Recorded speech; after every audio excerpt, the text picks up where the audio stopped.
Mais notícia aqui no Balanço Geral. Vamos falar agora sobre aquela história que aconteceu no bairro Floresta, ontem de noite, aqui na capital. Pai atira no próprio filho. Sobre esse assunto, vou conversar agora com o tenente-coronel da Brigada Militar, Coronel Hermes Volker, aqui comigo. Coronel, boa tarde, tenente-coronel. Explica pra gente como vocês, fiquei curioso, ficaram sabendo dessa história primeiro. Bom, boa tarde, Samuel Vettori, boa tarde, nossos telespectadores. Essa ocorrência, então, acontece ontem por volta das 19h30, no bairro Floresta. A Brigada Militar, então, ela foi chamada por moradores do local, né, que viram um homem saindo da sua casa que teria sido alvejado pelo próprio pai com 3 disparos de arma de fogo. Então, esse indivíduo, ele sai da sua casa, na rua Santos Dumont, e se dirige até uma clínica, né, ali junto à Unimed, posto da Unimed, encontra uma ambulância e é conduzido por o HPS, né, imediatamente um serviço de emergência. Prontamente, então, a Brigada Militar, através do 9º BPM, se desloca até o local, se encontra uma situação, então, com o pai desse indivíduo baleado dentro de casa, trancafiado dentro de casa, e dizendo aos policiais que iria tirar sua vida, que iria cometer, então, um suicídio. A partir desse momento, ela se torna uma ocorrência de crise para nós, como Sim. Brigada Militar.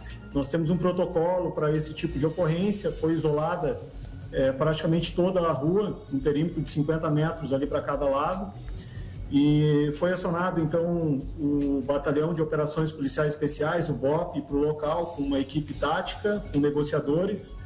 Foram chamadas ambulâncias, bombeiros, e a partir de então se iniciou uma negociação com esse senhor, né, de 75 anos, para que ele se entregasse, então, para a polícia, para que não tirasse sua vida, né, e que pudesse, então, ser conduzido.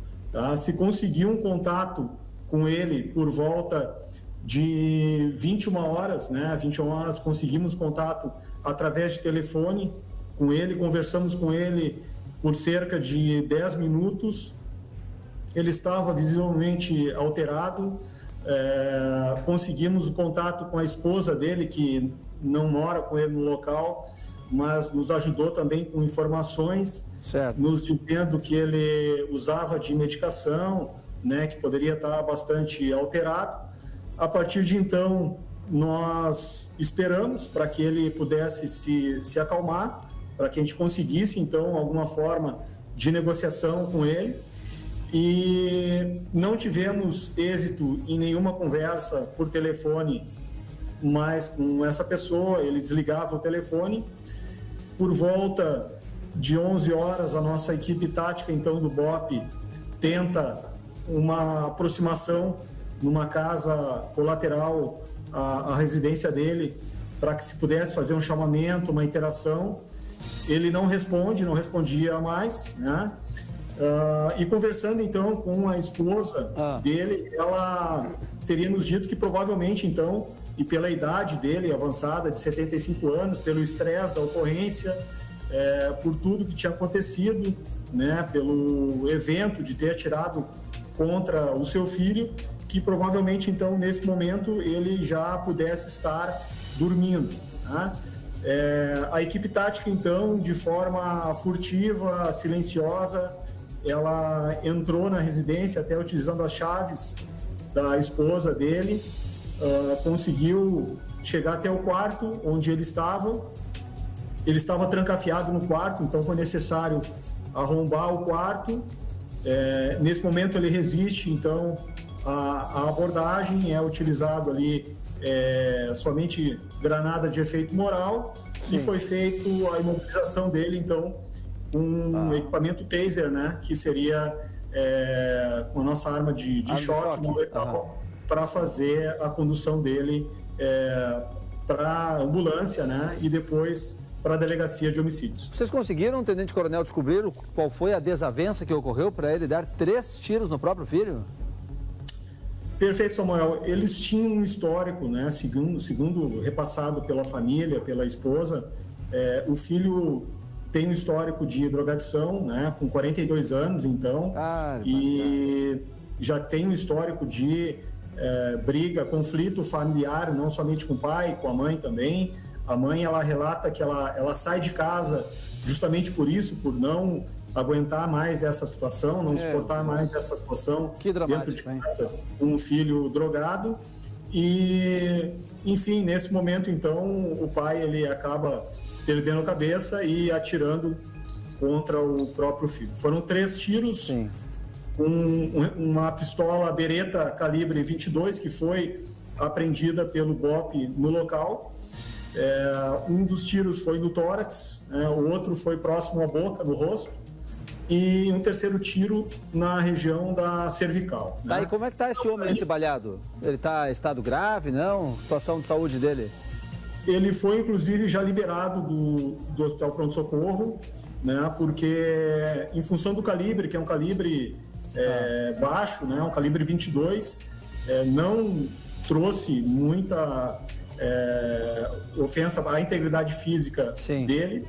Então, os ferimentos eles foram controlados dentro do hospital e ele já teve a liberação na data de hoje. Coronel, esse pai estava tentando, quem sabe, se defender do filho? Houve uma legítima defesa ali ou não? Foi uma tentativa de homicídio mesmo? Isso agora está sendo apurado, né? Quando nós conversamos com ele, assim que ele sai do cenário do crime, ele estava muito abalado, então emocionalmente perturbado, não se tinha como colher naquele momento ali um depoimento dele, né? Sim. Mas tudo isso agora vai ser investigado junto com a Polícia Civil, né? Com o Departamento de Homicídios, que foi o órgão, então, que recebeu essa ocorrência. A nossa condução, ela foi para a Delegacia de Homicídios e aí, então, vai ser verificado, né? Se foi legítima defesa, né? Ou exatamente foi uma tentativa de homicídio, né? Pelo histórico que nós temos e pelo que relata a mãe, né, se sugere que ele estaria se defendendo do filho porque ela relata que ele era agressivo com a família. Meu Deus, que coisa. Tudo por conta das drogas, mais uma vez. Ô, Coronel, bem rapidinho, por favor, esse homem, 75 anos, ele é um ex-policial? Não? Tinha uma arma legalizada? Não? Perfeito. Essa arma que foi encontrada estava no nome do irmão, então, desse indivíduo, né, desse senhor de 75 anos, tá? Ele não tinha ocorrências, né, uma pessoa sem ocorrência, tampouco o filho tinha ocorrências ali, nenhuma assim expressiva, né? E, na verdade, foi o primeiro envolvimento dele, né, com ocorrência policial, foi nesse momento, então, na noite de ontem. Ele é ex-policial ou coronel? Ex-policial civil. Tá. Ótimo, então. Obrigado, Coronel, pelas informações. Bom trabalho. Que bom que vocês conseguiram resolver ali sem nenhum tipo de dano, né, gente? Conseguiram entrar, retirar o homem de lá e agora se esclarece direitinho tudo que aconteceu dentro daquela casa. Coisa dramática, um conflito familiar terrível, né, por conta das drogas, mais uma vez. Obrigado, bom trabalho. Parabéns aí.